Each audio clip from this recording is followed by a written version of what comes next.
Same note, totally different feeling, right? Here's the truth most beginners know deep down already. Guitar players don't sound good because they play more notes. They sound good because they play notes better. Today, I'm going to give you 6 techniques that instantly make your guitar playing feel alive, even if you only know a handful of notes.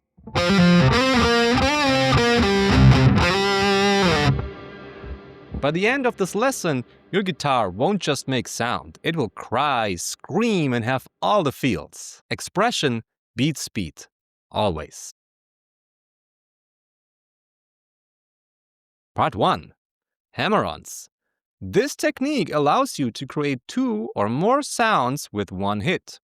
For hammer-ons, pick the first note once, then hammer your fretting finger down on a fret to create the next note.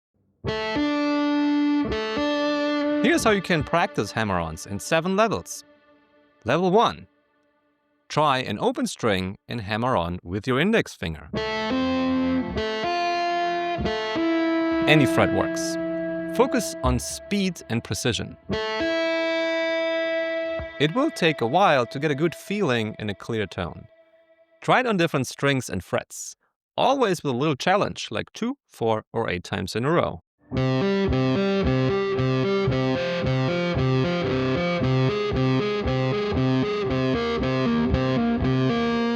Level 2. First finger to second finger. Pick a random fret with your index finger and hammer with the second finger. 1 fret higher, like this.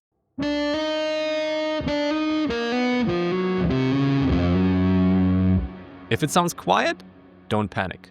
This is your fingers getting used to the motion.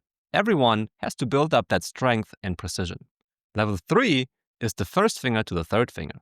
Pick a random fret with your index finger and hammer with the third finger 2 frets higher, like here. Again, do it a couple of times in a row to get familiar with it. You can try out different strings as well.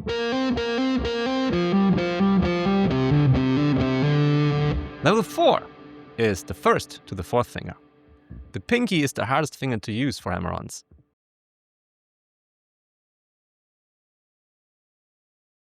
It sounds challenging, but it's certainly possible. Level 5 is the first to the second to the third finger, a double hammer-on. Go slow for this one.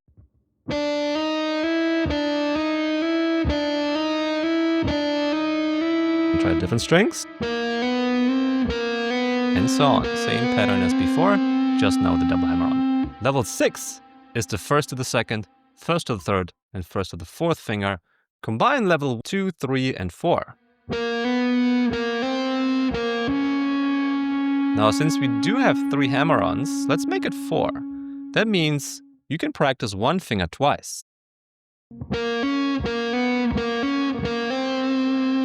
Obvious choice would be the pinky. Why is the pinky the obvious choice? It's usually your weakest link, and the team of fingers can only be as strong as the weakest link. You could give it some extra exercise by playing the pinky twice as much as the other fingers. Level 7. First to second to third to fourth finger. A triple hammer-on.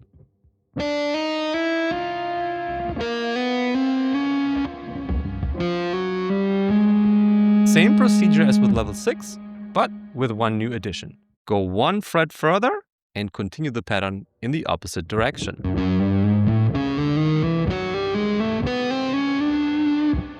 Part 2. Pull-offs. The reverse move, but here's the secret most beginners miss. Compare these 2 versions.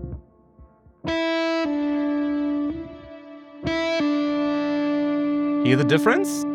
That tiny downward flick is the magic. Instead of just lifting your finger, you want to pull the string downward to flick it. Look how loud it is if I do it even slow. You can do all 7 levels of the hammer-on challenge with pull-offs. First with only 1 finger. Then from the second to the first. Then from the third to the first. Fourth. Then combining them. And so on. And the best way is combining the hammer-ons with the pull-offs.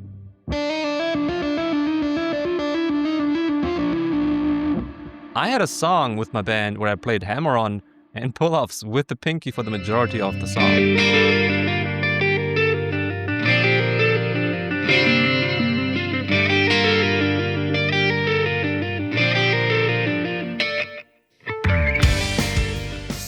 Both of these techniques require a fine sense of timing and execution. It can help to play the notes without any techniques first. Then, when you got the sense of rhythm and notes down, add the technique like a cherry on top. If you can build momentum while staying focused, it will be easier to get into the flow state and you will learn quicker. Add a metronome to your practice routine and you can access the flow state even easier. Just don't go too fast. Do the opposite. Go slow first. Increase by a few percent or BPM once it's smooth and easy. Playing fast is just playing slow in a faster way. If you wonder how slow you should go, notice if you're tense or not. If you're too tense, go slower. It needs to be easy first. A very typical beginner tempo is 60 BPM.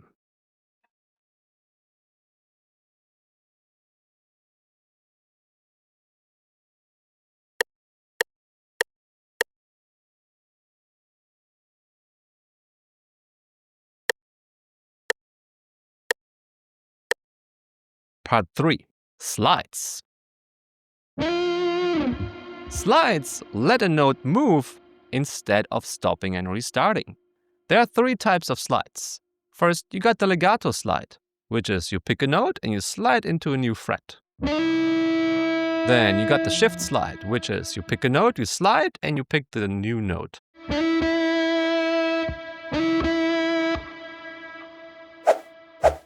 And number 3 is a slide in or slide out for flavor.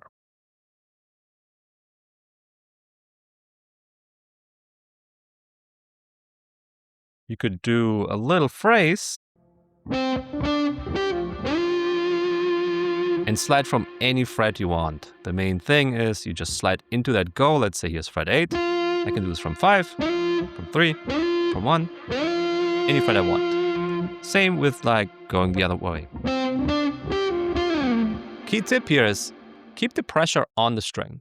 Don't let go of your finger mid-slide, except if it's a slide out. This is one of the techniques we share with singers. They can also move up and down frets in one go. Piano players can't do that. You will always hear the individual notes instead of one singular movement. I personally like to use slides and melodic phrases to add character and playfulness. They're also great in riffs.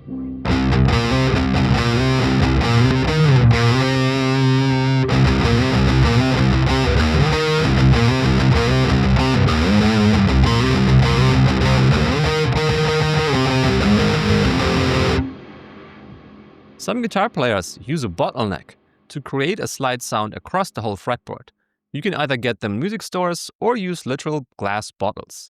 I did it before on stage with glass bottles and it totally works. Check out Statesboro Blues by the Allman Brothers for some classic slide guitar action. Part 4. String bending. This is the other technique that makes the guitar sound like a human voice. Let's look at 4 different ways to bend your strings. First, we have the half-step bend, which means you want to bend up the string until it sounds like the next fret. You want to play the note you're bending to first. Let's say we want to have fret 10 here. Listen to it. And then we match it by bending the previous fret.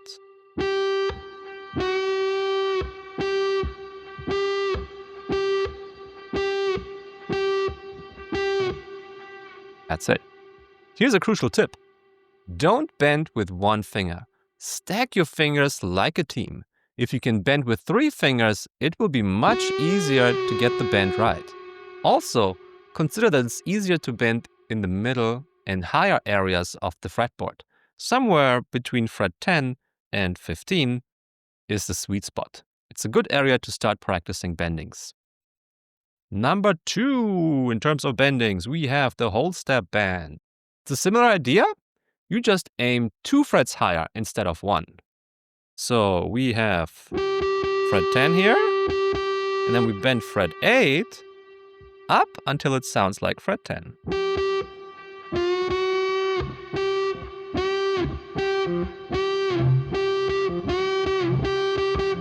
Number 3 is the pre-bend. You bend the string before you play, then hit the note on the way down.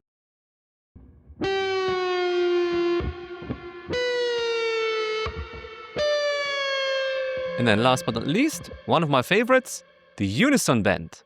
Play 2 notes like these here on the B and G string and bend only the lower note. This time, you don't even need to listen to the goal note because it's already there on your B string. It sounds really cool because of what's happening between the 2 notes. The lower note becomes the higher note. Once they have the same pitch, it will sound like one note. It's often used in guitar solos and at the end of songs.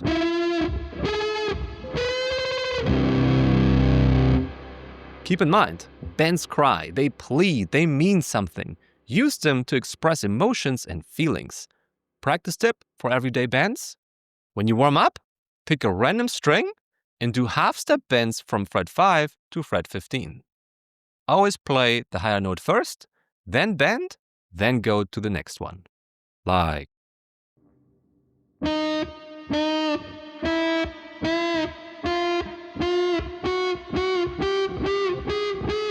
So on, until you bend all 10 frets from 5 to 15. Then continue with a different string or whole step bends or any kind of bending you want to practice. Part 5. Vibrato. This is your accent, your unique way of speaking. Everyone's vibrato is different and the best are legendary. To do it, you hold a note and then add slow back and forth movement to your note. This is your vibrato. Most beginners make the mistake of using fingers to create the vibrato. This will create a bunch of problems though. It will be less stable, more uneven, and hard to control. The big secret is, good vibrato comes from the wrist, not the fingers. Imagine it like gently turning a doorknob, or violently shaking it. Both express different emotions. That rotation of your wrist is the essential part. It's like your best friend showing you their collection of out-of-style Fortnite skins and you go, mid. To make it easier, make sure your palm is connected to the guitar neck, specifically the part between your thumb and the pointer finger. Then rotate the wrist back and forth. You can do it gently. You can do it slowly. You can do it wide. You can do it fast and aggressive. Lots of options to choose to make it your own signature sound. Speaking of signature sound, check out these guitar players for the signature way of executing vibrato. B.B. King might be the most famous player in terms of vibrato. He is known to just make one note sing and captivate the audience. David Gilmour is very well known for his wide and slow vibratos. And Eric Clapton delivers a very balanced and classy vibrato. Check them out if you want to know more about this technique. Part 6. Palm muting. This is how riffs get punchy and heavy. Here's how you get the palm muting sweet spot, no matter what guitar you play. Rest the side of your picking hand near the bridge, on the strings. Start down picking the lowest string. Now move your wrist up the string like a train on rails, while staying connected to the string. Do you notice how the sound gets thinner and thinner? We want the opposite. We want it thick and heavy. So move the opposite way and get closer to the bridge. You will notice how it will sound boomier, chunkier, and more punchy. Get as close to the bridge as possible before you lose the muting. This can take a minute or two, since every guitar and every person is different. For some beginners, it's not clear if you're palm muting or not.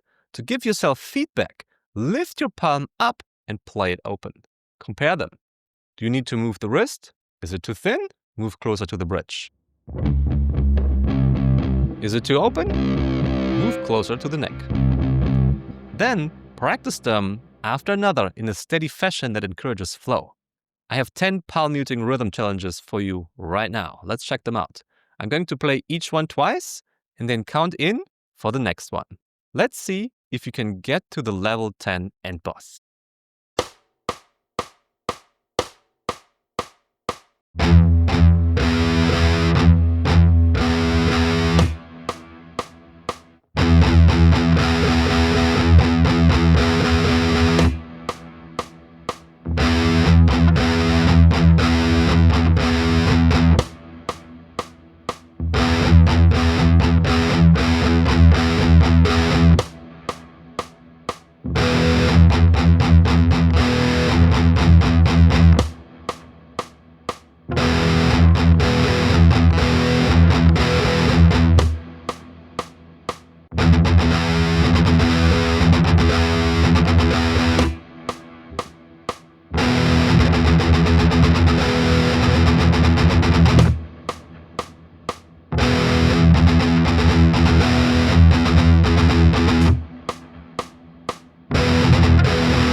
Part 7.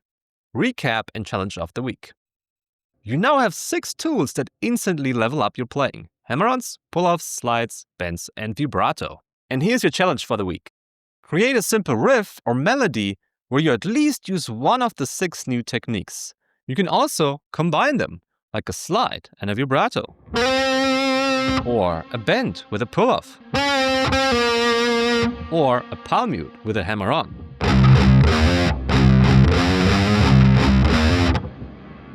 And let me know which technique felt the hardest and which one felt the most natural. Drop it in the comments. You just unlocked the difference between playing guitar and making music. Now you nearly got all the tools to make your own song. In the next lesson, we'll explore all the different song parts a song can have. Download the free ebook version of this lesson and all other lessons at lava-boots.com. Stay creative, stay curious, see you soon.